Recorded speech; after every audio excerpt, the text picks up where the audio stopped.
Hello, all. Tevin Townsend here with the Back to Nature blog. Last time we had an interview with Amun Ra'el that went excellent, and we'll try and get him on a little more to get a few more downloads. He's got a lot of stuff to say, and I personally believe strongly in organic health. Today, I wanted to pose the question, what is the real world? Now, some of you guys know I'm a writer and I write about a lot of other topics, and I'm also someone that studies entrepreneurship, business, and I've just broken down how the world actually works. And it's never quite what you think because you've been fed lies. So I put up an article titled, Why Do You Work? And it all comes back to people failing to understand the real world. And what is the real world? Well, it's nature. You've been taught that the real world is about working for a living. It's about being an adult, providing for your family, having a career, going to college. That's what you're taught the real world is. But in fact, that's the artificial world. You could say the opposite of real, because it is artificial. It's where currency is paramount. Currency doesn't exist in nature. I don't remember what job this was I was working at, but one guy asked me, "Are you working hard or are you hard at work?" And I don't remember what my reply was, but he immediately said, "You know there's a difference, right?" And I didn't have an answer for him, but I've always remembered that. And now the more I think about it, the more it just stimulates my mind, because there's something to that question. And I read a book. It's a popular book, by the way. It's called The 4-Hour Workweek. It's by Timothy Ferriss. And he recounted a story where he was working as a teen and he was mopping floors. And he was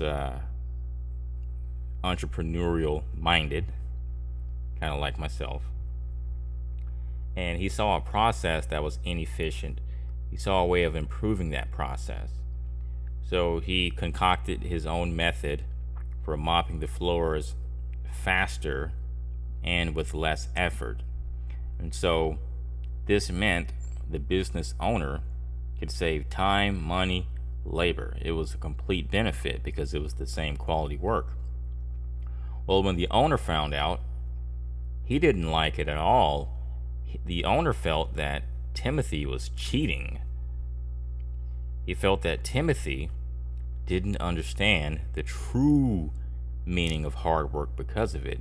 And he ended up, if I remember the story correctly, letting him go. And he told him to come back when he finally understands the true meaning of hard work.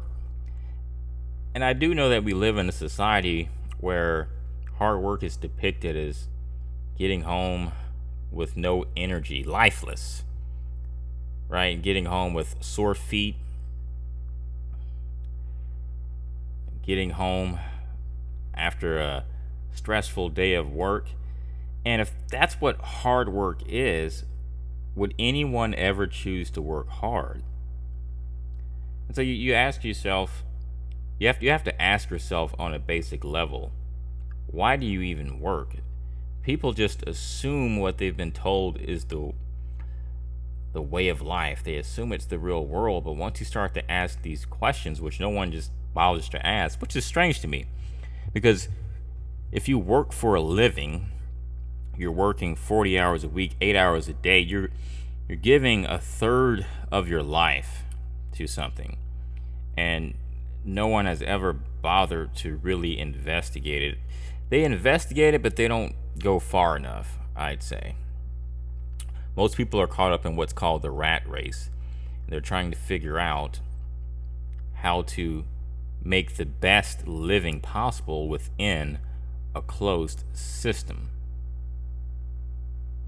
but they don't ask why that system is closed, right? They don't ask what's creating that system. There's so many questions. So before I get off track, I was talking about working hard, and what does that even mean? Okay, but then you have to ask yourself, why do you need to work? And most people will tell you, well, I have bills. I need to eat. I need to be able to have water. I have to pay the electric bill. If you're old school, you just say light bill, something my mom does. I have a family to support. I want retirement. Right? And it ultimately comes down to bills and the need to subsist, necessary expenses. And at the end of the day, if you work to pay bills, that means you're working to pay someone else, which also can be said as working for someone else's benefit, because you paying them is benefiting whoever is providing that service. And I try to characterize the American work paradigm, and this is what category or what order most people fall into. A lot of people like to believe they work for their own benefit when they work for money. But you work for yourself last and everyone else first. Here's why. Because you work for the bank first. The only reason you are working is because you need money, right, to pay bills or to have a house or to live in a currency-based system. So that's your incentive for working. So the first reason you're working is to pay those bills, to pay the bank, etc. The second reason you're working is for your employer. What people don't understand is time is so much more precious than money, and you can see this simply through the fact that you trade your time for money. The business you work for wouldn't have any profit if there was no value in your time, so you exchange hours that you never get back for currency, which literally isn't worth anything. It has no tangible value. It's all artificial. As I mentioned, it doesn't exist in nature. Right? So you're trading something much more precious for something that has no value.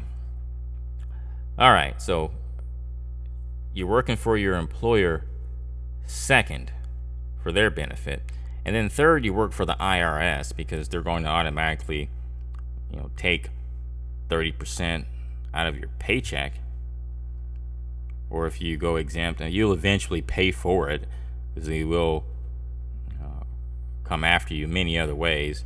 And so you're working for all these different institutions, and then finally you work for yourself, and you barely have anything left. There was a report that came out some time ago. I linked to it in my article, and it states that the average American is right on the cusp of financial collapse. It takes just one financial emergency, one medical emergency. Maybe your house burns down. You know what? I've sold insurance, home insurance and auto insurance, and I've seen these accidents wreck people's lives. Your house could burn down. Not even your fault. Have to take it out on your insurance. Your credit's ruined. Isn't that crazy? So, what does it mean to make a living? I was listening to someone who posed this question, and it only makes sense to say that making a living. Well, let me backtrack. Is making a living about simply getting by? Because that would be a dim view of life. That would mean life is all about draining oneself if making a living is about what I just discussed, which is what the average person is stuck with. Or is making a living about enriching yourself, enriching your life. And I'm not going to argue either side, but it seems that most people work to stay afloat. Why? You have to ask yourself why you need to stay afloat. Do you not know how to swim? Or who is it that's trying to drown you constantly? What is going on? And my conclusion in the article was to point out, while you work to eat, while you work so you can have the money to buy groceries, so you can have the money to buy water, in the real world, which is nature, all that is free. It's supplied for you, and it's abundant, very, very abundant. Even energy is free. Most people have an electric bill. They spend all their lives paying for electricity. I know all about that because I used to work at Solar City, so I've worked in the utility industry. And there's free energy everywhere, from the sun, from water, and we're paying for it. It's not as if these institutions have a patent on electricity, right? These institutions don't have a patent on fruit. They don't have a patent on vegetables. Why are they making so much money off of it? Where do they get their energy from? Where do they get their food from? Well, they get it from the real world, right? And it's out of our ignorance of understanding how to access that ourselves, in most cases, that we end up paying for it. So that kind of goes back to what I was saying when I mentioned, is it that we simply don't know how to swim in this ocean? Rather than someone being out there trying to drown us, we just don't even know how to swim. We don't know the first thing about the real world. We don't know the first thing about prospering in this ocean of life. So I will conclude with that. I hope this was mind stimulating for everyone. And you guys have a great day.